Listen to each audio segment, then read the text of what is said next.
Kyaggwe TV omulabi waffe omulungi nkwanirizza webale nnyo gy'otuusaako engalo. Nze Richard Center muzzukulu w'erya Saafu nsibuka nakasongola. Program nate Okikola Otya nga bulijjo. Kyaggwe TV tuli online osobola okuba nga otunoonyaako no likinga no sharinga no subscribinga obeere ng'otambula naffe oyongere okulaba ebintu bwebitambula. Program Okikola Otya mwe tukuleetera abantu ab'enjawulo abasobodde okubaako eddala lye batuukako okuva ku mutendera ogumu okudda ku mutendera omulala olw'ensonga ezitali zimu. Osobola okugenda ku YouTube awo nosaamu Kyaggwe TV ojja kubanga otufuna bulungi nnyo ensonga obeere nga ozigoberera. Olunaku olwaleero tuli mu kibuga Mukono, tusinzidde wano ku Deira Hotel. Tuli n'amyuka omubaka owa president mu district eno ey'e Mukono, Mike Ssegawa, ate ng'ono omukulu bimutambulirako bingi nnyo mu bulungi. Tumumanyinga munnamawulire, eriyo abamutegeeranga munnabyabufuzi, kakati akadde kano bw'omwogerako ensi emutegeeranga omumyuka w'omubaka wa president owa district eno ey'e Mukono, ate nga era mwana nzaalwa ey'e Mukono. Tugenda okuba nga tutambula naye okusinziira ku nsonga ezo nga bwe nzikutegeezezza zonna, abeere ng'atubuulira obuulyawo akikoze atya okujja okutuuka ku buwanguzi bw'aliko essaawa ya leero, okugyayo ddala obukulu obwa programu Okikola Otya. Tusanyusa okulaba ssebo. Kale muganda wange. Buuza kwakulaba ku Kyaggwe TV. Nsanyuse nnyo okubeera wano olunaku olwaleero. Kyaggwe TV nagiraba nga baby. Nga muganda wange Nsubuga agibiika bwe yagibiika nga okugirera. So sanyuka nnyo okwenzizaawo nendaba nga Kyaggwe TV etambula. Yeah. Evudde mu buwere, yavudde eyansokola ki okutambula ne programs ze mwongeddemu ziraga obuyiiya obulungi, era nga nsaba bannayuganda okutwaliza wamu wano mu Uganda ne munsi yonna mutuninge in Kyaggwe TV, mugirabe, mugitambuze, musubscribinge. Okay, tweyanze. Omulabi wa Kyaggwe TV yandiyagadde okumanya mwami Mike Ssegawa gwe twogerako olunaku olwaleero yaani? Kibuzo kinene nnyo, kinene ddala, kuba ngenda ne ŋŋamba abantu banguwa nnyo okuddemu ekibuuzo ekyo. Gwani? Nze Mike Ssegawa, nsula gundi, oyo si ye ggwe. Mike Ssegawa ebanga nga tag ekwawula ku mulala. Nga olaba hoteli eno ye Deira. Naye Deira kiki kyeyimirako eryo linnya? Osano dikyusa enkya. Naye ekyo kifuula eno hoteli okubanga ye hoteli eno. Kyekikola ingredient eyo. Ssegawa mbadde wano nebbanga nze mbaddewo ddala kuba nzaalibwa Mulago Hospital. Siri omu ku bantu abazaalira mu lusuku. Ekyo kyamukisa kuba si kyangu bali manyi oli wabamulerwa. Nazaalibwa mu ddwaliro eriri proper. So diwe nazaalibwa n'essaawa biri recorded. Era bwenzaalibwa e Mulago zaalina mwezi 18 mwezi gwa January bali lunaku lwa 5. Zaali ssaawa nga 2 ez'ekiro. Mama wange Rebecca Christine Nakagabane ayongerako erinnya ly'amayanja kitaawe. Tata wange John Chrysostom Sentongo. Bawangalira waabo. Mama wange, tata wange basisinkana mama wange nga bali mu kibuga muno. Babeeranga Bbunga Gaba gye baapangisanga ng'abavubuka abato. Naye bagenda okusisinkana nga tata wange obuzaale bwe buli Masaka, abayita Lwannunda. Mama wange mu Kitebe Namaliga mu Nakisunga. basisinkana bategeeragana bajja bazaala omwana then tata wange bagenda okuziwa ate nga naye ayina ate nganda mpitirivu ye najjembe mu mabira gombola zaawo so obuto bwange obusinga twabumala mu kibuga awo Kampala n'okusoma nasomera awo St Paul Banda Primary School St Paul Primary School Banda kati eyo constituency ki currently awo Nakawa obola ba college school ye Kyambogo Kyambogo college school somero erigiri primary school egiriko wansi bweti mwamanyi Kyambogo University mwamanyi esomero eryo okay awo enkulira primary yange ngimala mwaka kyogo mala primary mu 92 92 nali nyingira buyingizi dunia ngabe mbadde webbanga kituufu envaawo ne ntwalibwa ku Saapolo Kaggwa Nazigo oba olimanyi ndiwulira ekiseera ekyo omuzaire wange era amaze n'okufa omusajja so nga mama yatukuttemu so mu mbeera eyo ey'ensimbi najja soma amasomo ga mu kibuga kuba nali muvuka wa kibuga eno mu kyalo twajjangayo mu holiday twaba ku bakadde naye okutwaliza bwamu desire yange teyali ya kyalo nali njagala nnyo okubeera mu bulamu obw'ekibuga so naye ensimbi zatuforcing okugenda mu ssomero ly'eruro so mukadde nasigala nga kyali mu kibuga nzirembera ne jjajja wange mu kitebe namaliga nga gyenva ningenda kusomera ku Saapolo Kaggwa okusoma omwaka naye nalinagamu eddiini kyeyo eddiini ndi mukatuliki kuva mu buto era ne twabeeranga ebbunga nga tuweereza emmisa ku St Seminary oba ogimanyi mpulira waliwo seminary ebbiri eggabaawo emu bagita St ne bagita Gaba National Seminary. St yesomesa abantu abakuzeemu abaagala obwa ffaaza kati nga gwe noyagala okufuuka ffaaza togenda ate eri mubaya abava wansi nga bapasoma obwa ffaaza bakutwala eno mu St gyotandikira olwokufuuka ki ffaaza so ebiseera bye yalinga parish awo wali St then so wenkomawo butudde eno wansi eno ebafe mu kitebe namayiga musawo parish mu kanisa yakkereza yaffe ewe Nazigo nga mpeerezanga emmisa awo father ya Joli yalinga parish priest waffe ekisoga ku parish wandabira n'angamba naye lwaki tojja n'ofuuka n'ogenda n'osoma obuseminaliyo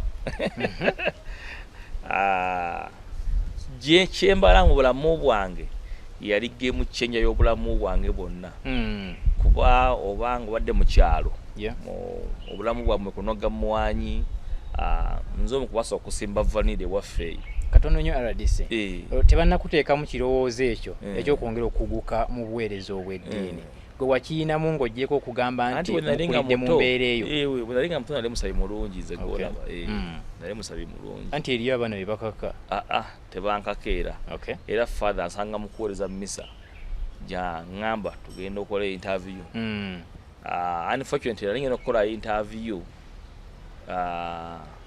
ne bannange nafuna accident y'akagaali nali ngenda okutwala amalagala gano ag'okubuyala mba ntuukaawo oba omanyi mu Kirondo olabanga ova wano ku faamu ya Kasirye okkirira ekirondo waliwo batutira ku kituuti waliwo oluyinjo luli awo eggaali n'enkuba kaza n'emmenya okugulu naye nenzako ennyama mpitirivu nnyo ku kisambi kuno so sasobola kugenda na bannange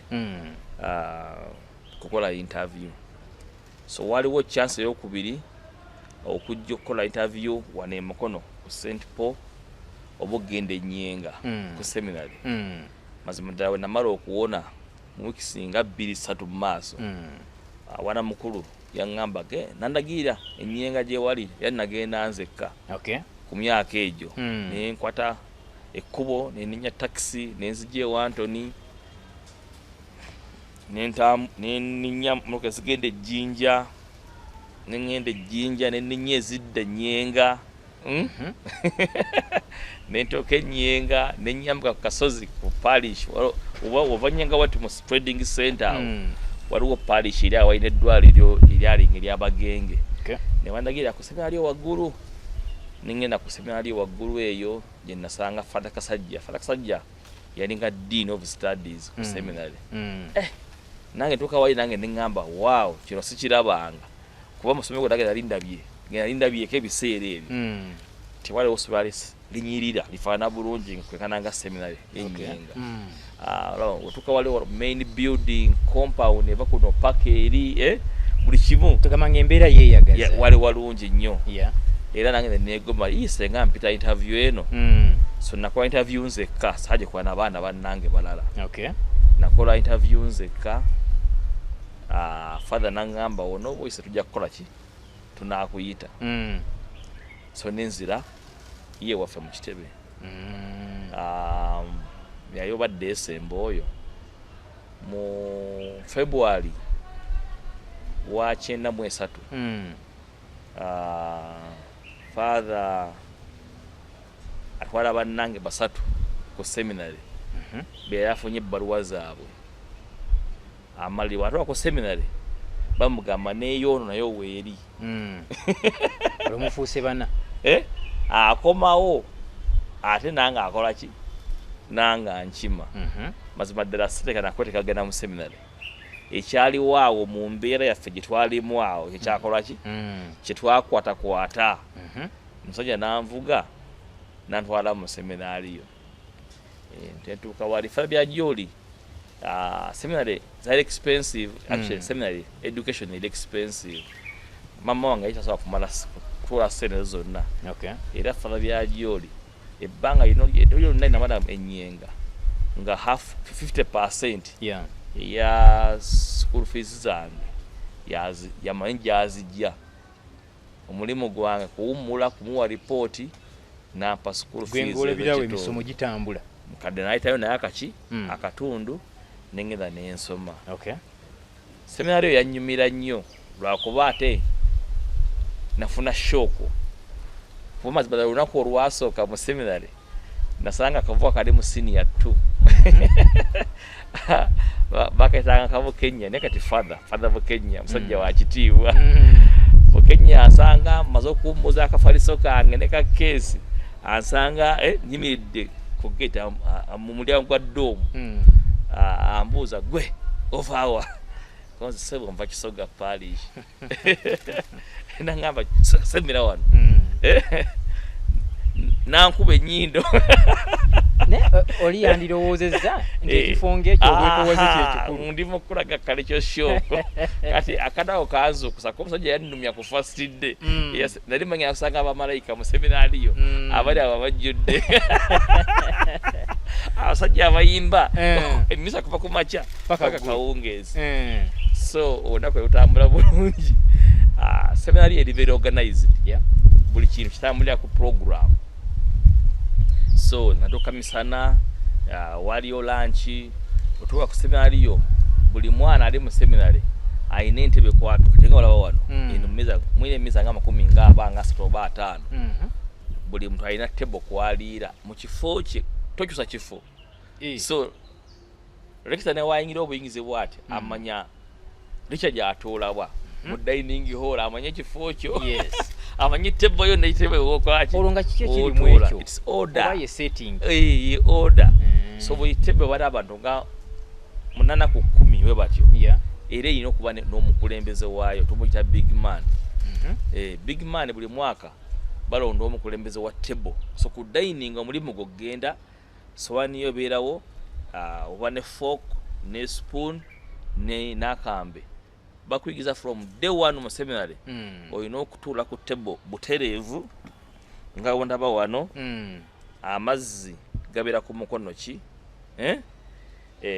plate etuulawa tokola bino ku mmeeza fork zikwata otya guno omukono tegukwata fork guno gukwata knife akambe kabeera wano guno gwa fork spoon gikozesa kuuta supu so si kulya mmere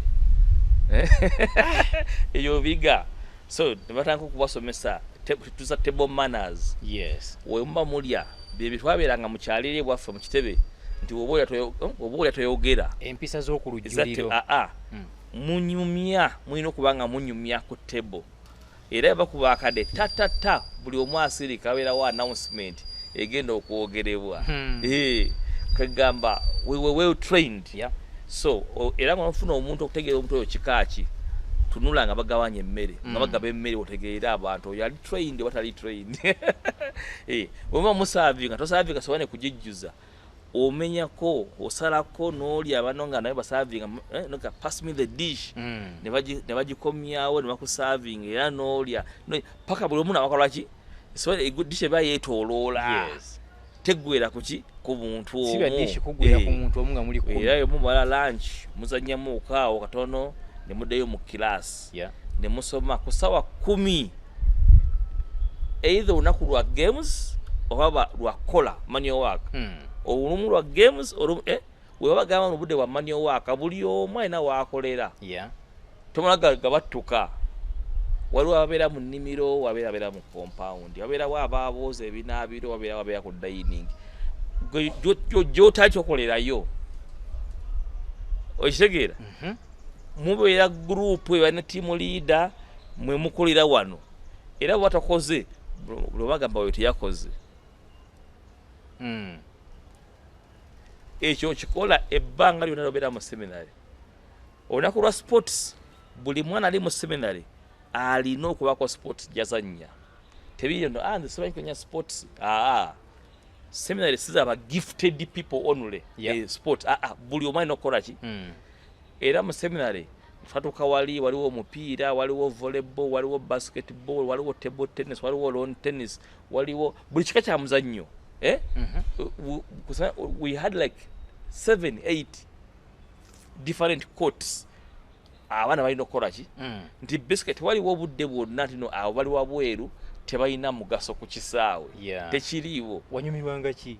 Nzannya abaana bada bava mu kyalo bamanyi mupiira okusooka football basookerako paka orealizinga wali emizanyo emiki emirala waliwo bannafe abava amasomero ag'enjawulo agaba elite saabo abavudde ku Savio abavudde Kabojja abavudde Nswanjeere mu seminary abo bajja abavudde Namirango boys bamanyi egy'abazungu gino the table tennis bamanyi lawn tennis bamanyi bugoofu obwo ndeka kati ffe tusookera mu football abavudde mu byalo era iyo football yaffe esooka tulina ebisaawe nga 3 we had like 3 football pitches ekimu nga kigazi ekyabonna kubanga kibeeramu abaana nga 50 tuketta kavuyo kite mu kavuyo eyo gye balondamu abategeera omuki ne babazza awali refined then school team n'ebeera mu kisaawe kya tiimu ate so ebitena gibeera 3 egyo.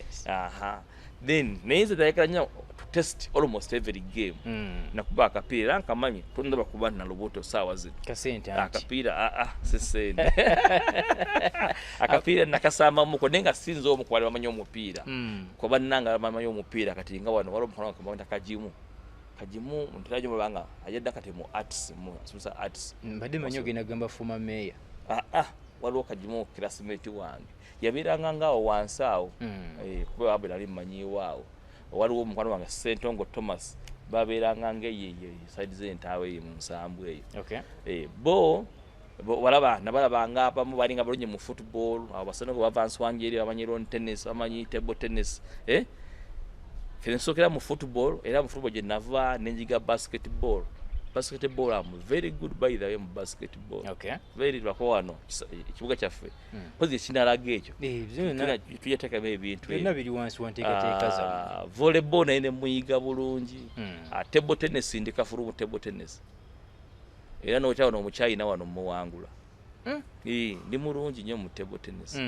Then waliwo obuzanyo bwala bw'abanafu ddala era bwabaddala bosenga babakyayina ba isana abo nga bo babuze nabo.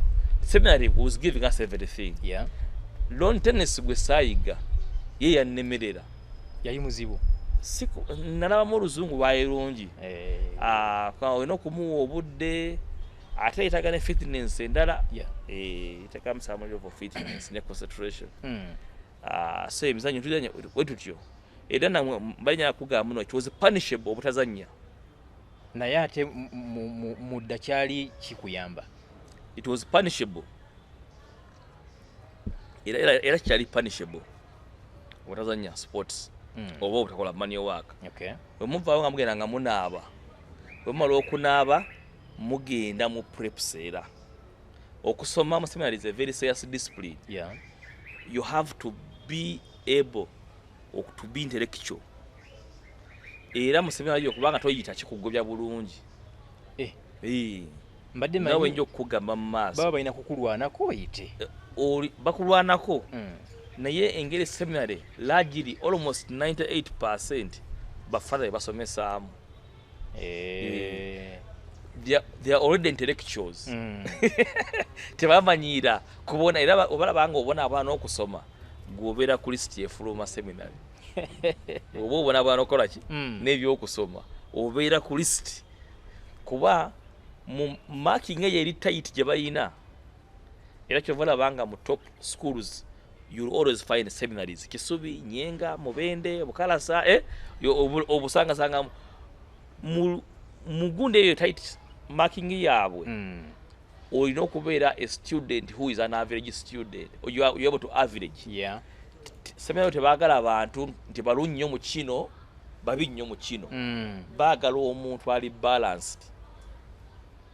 Era bakugamba olina okubalansinga subjects zo nezikola 50%. Ku report kwennyini they have to average you. Number 2, terms zonna essatu zirina okubalansinga. Tamu eno oleme kubanga gwakulembedde ddako gwasemba. You have to balance again. Then waliwo ebintu ebiri special nga CRE ne Latin. Yes. Latin again you have to balance it n'ofuna 50 and above. Nti wokola anything which is below 50 era bakugoba watoyize Latin kubanga Latin lwe lulimi lwa Kereziya. Mu Latin omwo mwe muva ennimi endala omuli Spanish, Italian, Portuguese, waliwo ennimi ezo eziva mu Latin. Era nze nayanguirwa nnyo okusoma Italian. Okay. Kuba nali nina basis y'olu Latin. Yeah. Gye bali bansomesezza mu seminari yo. So wetuva mu preps ku ssaawa emu mugenda kusaba rosary. Rosary is compulsory. Era olumala okusoma rosary ne mugenda mu ssaala ne mugenda ku dinner, ku supper, we muvaayo ne mudda ate mu night prayers. We mumala night prayers ne mulyoka mugenda ate mu preps endala ate. Akadde konna olina okubaako nekyokola. Teri muzannyo. Omuzannyo gwo you have to pray if it's time for play. You have to pray if it's time for prayer. Yeah. You have to work if it's time for work. Yeah. You have to be learning if it's time for learning. Yeah. So bw'oba budde wakwebaka era wemumala night prayers.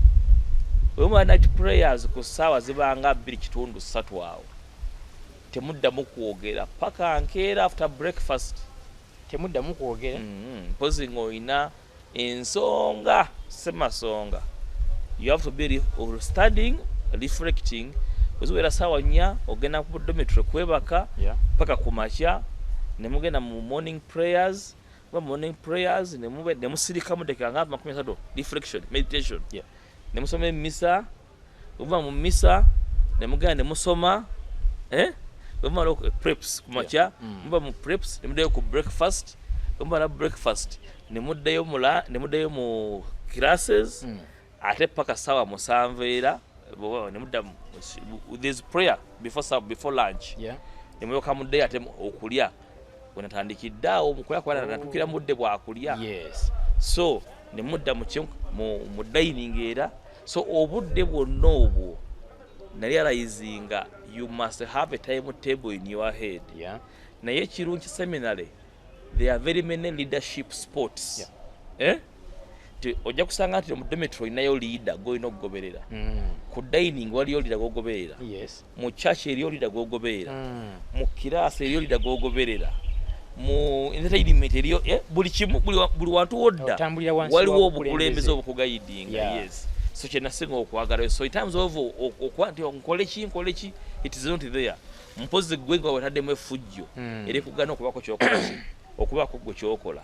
So basically ekyo kyatugaidinga nnyo of course, and at the end of the day omwaka guggwako we are used to seeing people babavaako kubanga buli mwaka twalina kye batubikola okutema abantu abafeerize mu discipline, abafeerize mu bino buli mwaka. So bastafu batu bagamba nti abantu bano tebaddumako ogujja ne bakola ki ne bagoba ebeerayo bakiwaji naye asinga okunyumira ennyo mukwano gw'abano wabukedde Ssegawa. Ssegawa bamugamba nti genda tuli kuyita era akyalina omuyita teyamanya kiki Ssegawa akyalina Ssegawa mutumiddeko nnyo agira kyalina naye bamutema namugamba okomangawo nga tuli kuyita nga okoze eki tebakuwa nsonga lwaki bakutemye basobola okuwa ensonga naye ebisinga otegeera ensonga zo kubanga buli mu seminariyo aba n'omuntu amuyambako ng'ali ku level ya staff tumuyita special director. So buli father abeera n'abaana babeeranga kugamba ye ababa abengeji nga regularly oba buli week oba buli mwezi n'ababuulira bayimiridde batya baboogerako ki bayala kukyusamu batya abanga counselor oba ne muba ne department ya guidance and counseling mu masomero kati ffe oyo ali kupalusale guiding and counseling person ku level ya father ogwo omwerula n'okumwerulira gwe wennyini era olina okuba nga ogendayo kola ki nakuguiding accordingly. So emyaka gyonna mukaaga nagimalayo Nyenga nze tebangobaako era n'omalako bulungi nagimalako. Kati njagala kutwaliza mutunuulire olugendo lwa primary ogiwunzika mwaka ki? Primary najimala nagimala mu 92 nengenda mu seminariyo nava mu 98 nava mu 98 kubanga omwaka ogwo bakyusa curriculum yaki y'okusoma ne bagatta ebiseera ebyo senior 6 yatulanga mu April senior 4 yatulanga mu December nga senior 6 ngitandika mu April May senior 5. So batulanga ebibuuzo era mu season eyo mu mwaka gwa 98-99 bakomyawo timetable ne bakyusa ng'abaana bana balina kukola ebigezo muki mu December.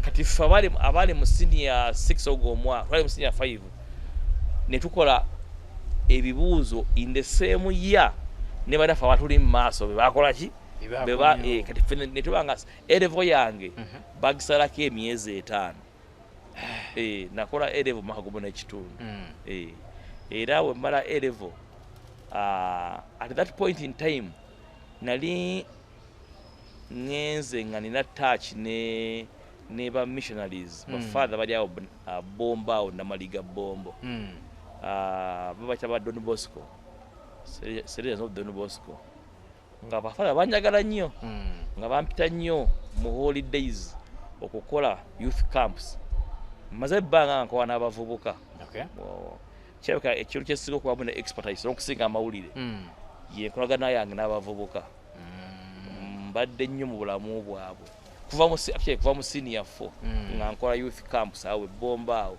So wemala senior 6 bampita ngende mbakolereko youth camps mazima ddala saavaayo bwe ngenda mu vaaka yali mbadde nga vaaka ntandika okusomesa mu vocational school balinawo secondary school waawo bakina St Mary's. Actually mu St Mary's omwe muva ono omuwala nani Jasmine Lydia Jasmine oyo omwala oyo mukazi wa Bujingo mukyala makula bonna bava mu somero. Actually Jasmine namakula we nali ndi mu vaaka ya senior 6 awo n'oyo namakula yali waawo ng'asomera ku St Mary's mukyala Bujingo. Do you have a business trip, a study tour, a vacation, or intentions of enjoying the unique tourism sites? We introduce to you Buvuma Palm Resort in Buvuma Islands, a unique place to be for all your accommodation needs with spacious cottages, well suited in a good environment, overlooking a serene ecosystem with a rare view of Lake Victoria right from your bedroom. while at Buvuma Palm Resort, you will be treated to free sights and sounds from different bird species, monkeys, and a magnificent view of attractive rocks, palm oil plantations, boat cruises, forest walk, bicycle riding, among others. Buvuma Palm Resort has first-class conference facilities with a unique taste of foods prepared by experienced chefs. It is located in Buvuma district on the main island near the district headquarters. It also boasts of a helicopter landing pad and a playground. On your way to Buvuma Palm Resort, it's just 88 kilometers from Kampala city center to Chiindi landing site, and it's 30 minutes travel in a boat to Buvuma. You are welcome as you take the best experience of traveling on the waters of Lake Victoria with the available sailing means with either passenger boats or the magnificent modern ferry, the MV Palm. Buvuma Palm Resort has so far been a dear destination for dignitaries, including prime ministers, ministers, parliamentary committees, but above all, the Katikkiro of Buganda, Charles Peter Mayiga. Abantu ba Buganda na ba Uganda bajjeko Buvuma bawummuleko. Waliyo hoteri ng'eno Palm Resort. Bintu bya mulembe.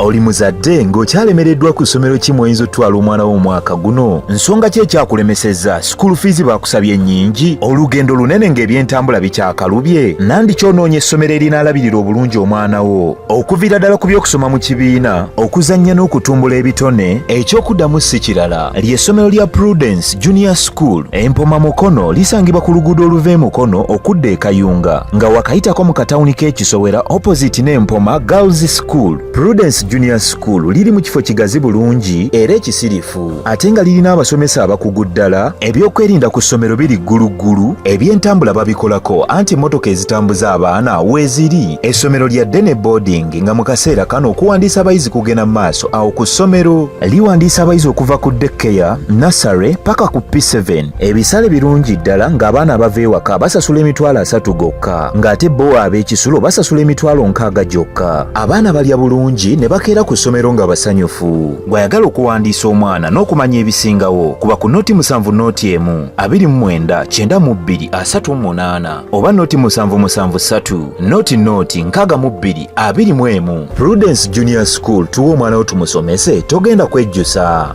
Our dear parents, thank you for paying us school fees, and we still need your support because education is the key. May God bless you